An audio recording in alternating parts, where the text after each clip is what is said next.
गुजरात के मुंद्रा बंदरगाह पर पकड़ी गई करीब 3,000 किलो हेरोइन की खेप को लेकर स्वाभाविक ही कई सवाल उठ रहे हैं।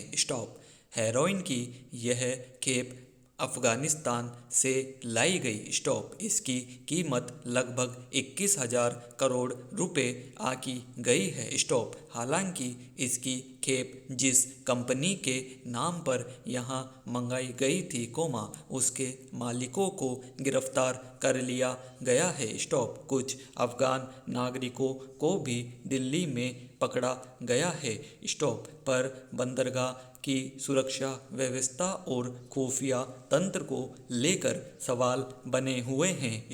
हालांकि कुछ लोग इसे राजनीतिक रंग देते हुए बंदरगाह के मालिक पर सवाल उठा रहे हैं, पर इसे इस कोण से देखने के बजाय चिंता इस बात पर होनी चाहिए कि आखिर किस तरह इतने बड़े पैमाने पर नशे की खेप भारत तक पहुंची। कांग्रेस पार्टी का कहना है कि यह खेप औचक पकड़ी गई, जिस महकमे पर जांच की जिम्मेदारी थी, वह इसे नहीं पकड़ पाया।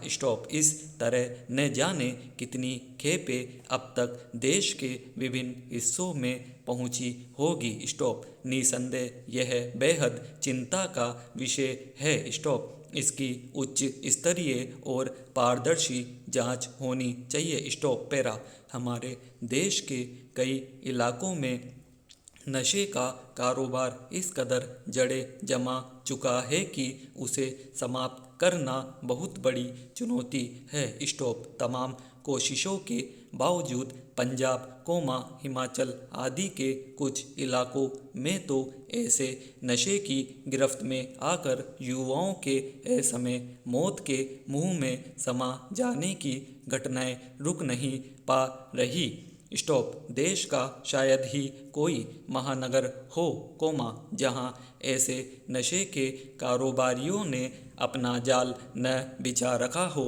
ये कारोबारी युवाओं को अपना शिकार बनाते हैं। स्कूल कॉलेजों में पढ़ने वाले युवाओं को नशे की लत लगाते हैं और जब वे इसकी गिरफ्त में आ जाते हैं, तो वे इस संजाल का हिस्सा बन जाते हैं। हेरोइन, चरस आदि जैसे नशीले युवाओं के शरीर और दिमाग दोनों को इस कदर अक्षम बना देते हैं कि वे बिना इसके रह नहीं पाते।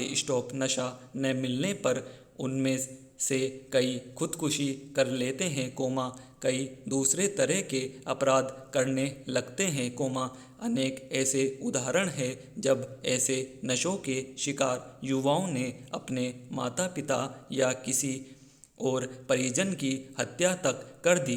फिर अंततः उनकी दर्दनाक मौत होती है।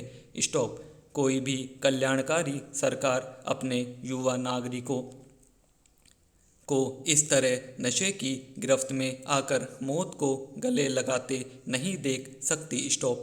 हालांकि नशे के कारोबार पर लगाम लगाने के लिए स्वापक नियंत्रण ब्यूरो यानी नारकोटिक्स विभाग है। वह नशे के संजाल पर लगातार नज़र रखता और उससे जुड़े लोगों की धरपकड़ कर उसने ताने बाने को तोड़ने का प्रयास करता है। पर हकीकत यह है कि अब तक वह छोटे छोटे आपूर्तिकर्ताओं, नशा करने वालों को तो गिरफ्तार कर अपनी उपलब्धियां गिनाता रहा है, बड़े कारोबारी उसके चंगुल से बाहर ही रहे हैं। इस बात की कल्पना से भी सिहरन पैदा हो सकती है कि मुंद्रा बंदरगाह पर पकड़ी गई हेरोइन की खेप अगर देश के विभिन्न हिस्सों में पहुंच गई होती, तो कितने लोगों के खून में घुलकर उनका जीवन तहस नहस करती।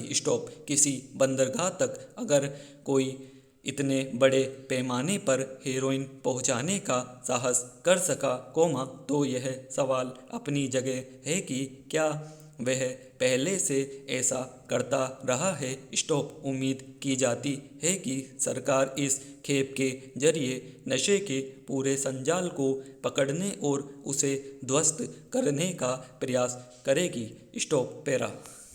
महामारी को लेकर हाल फिलहाल आए आंकड़े थोड़ी राहत वाले कहे जा सकते हैं। स्टॉप। पहला तो यही कि देश में रोजाना संक्रमण के मामले घटकर अब 30,000 से भी नीचे आ गए हैं। स्टॉप। पिछले कुछ दिनों से यह रुख बरकरार दिख रहा है। स्टॉप। इलाज करवा रहे मरीजों की संख्या भी घटती हुई 3 लाख के करीब आ गई है, जो पिछले 186 दिनों में सबसे कम है। स्टॉप। इन आंकड़ों से एक मोटा निष्कर्ष यह निकाला जा सकता है कि महामारी खत्म भले नहीं हुई हो, पर जोर कम पड़ने लगा है। स्टॉप। हालांकि केरल और महाराष्ट्र सहित कुछ राज्यों में स्थिति अभी भी अच्छी नहीं कही जा सकती। स्टॉप। केरल में रोजाना संक्रमण के मामले 20,000 के आसपास चल रहे हैं। स्टॉप। इलाज करा रहे मरीजों का आंकड़ा 1,61,000 से ऊपर बना हुआ है। स्टॉप। चिंता की बात इसलिए भी है कि केरल में हालात अभी उतने काबू में नहीं है। स्टॉप। फिर केरल कोई बहुत बड़ा राज्य भी नहीं है। स्टॉप। इसलिए संक्रमण, सक्रिय मामलों और प्रति सप्ताह संक्रमण दर सबसे ज़्यादा होना स्थिति की गंभीरता को बता रहा है। स्टॉप। महाराष्ट्र की बात करें तो औसतन 3,000 मामले रोज मिल रहे हैं। स्टॉप। पूर्वोत्तर राज्यों में मिजोरम में प्रति सप्ताह संक्रमण दर 15% से ज़्यादा बनी हुई है। Stop para. देश भर में देखें तो सरकारी आंकड़ों के मुताबिक कई राज्य अब कोरोना के खतरे से लगभग निकल चुके हैं। स्टॉप। गुजरात, राजस्थान, मध्य प्रदेश, उत्तर प्रदेश, पंजाब, पश्चिम बंगाल, बिहार, झारखंड आदि उत्तरी राज्यों में संक्रमण के मामलों में कमी बता रही है कि स्थिति कमोवेश सामान्य हो चली है। स्टॉप। गौरतलब है कि सितंबर के मध्य में देश में संक्रमण फैलने की दर यानी आर वैल्यू में भी गिरावट आई है। स्टॉप। दूसरी लहर के दौरान यह आंकड़ा 1.37 अंक पर बना हुआ था, यानी 100 संक्रमित 137 लोगों को संक्रमित कर रहे थे। स्टॉप। पर मुंबई, कोलकाता, चेन्नई, बेंगलुरु जैसे महानगरों को छोड़ दे तो बाकी जगहों पर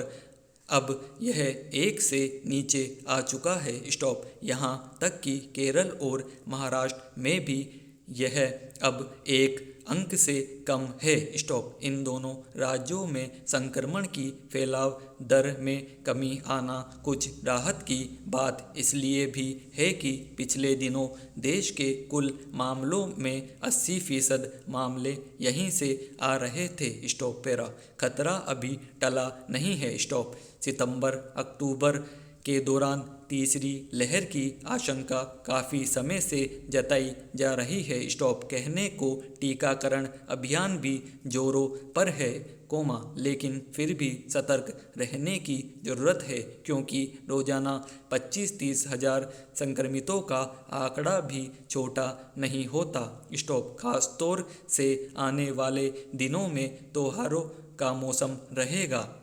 स्टॉप। जाहिर है भीड़ बढ़ेगी और इसके साथ ही संक्रमण फैलने का खतरा भी बढ़ेगा। स्टॉप। जैसे केरल में दोबारा से हालात बिगड़ने के पीछे बड़ा कारण ओणम और ईद पर बाजारों में अचानक से भीड़ उमड़ना बताया गया था। स्टॉप। खतरा ज़्यादा इसलिए भी है कि लोगों ने मास्क, सुरक्षित दूरी, बार बार हाथ धोने जैसे बचाव उपायों को तो त्याग ही दिया है। स्टॉप। यही सब संक्रमण को न्योता देता है स्टॉप। यह सही है कि महामारी से संबंधित आंकड़ों में गिरावट आ रही है, पर यह भी नहीं भूलना चाहिए कि जरा सी लापरवाही अचानक से इन आंकड़ों के बढ़ने का कारण भी बन सकती है, स्टॉप। और ऐसा हम दूसरी भयावह लहर के पहले भुगत भी चुके हैं, स्टॉप। समाप्त।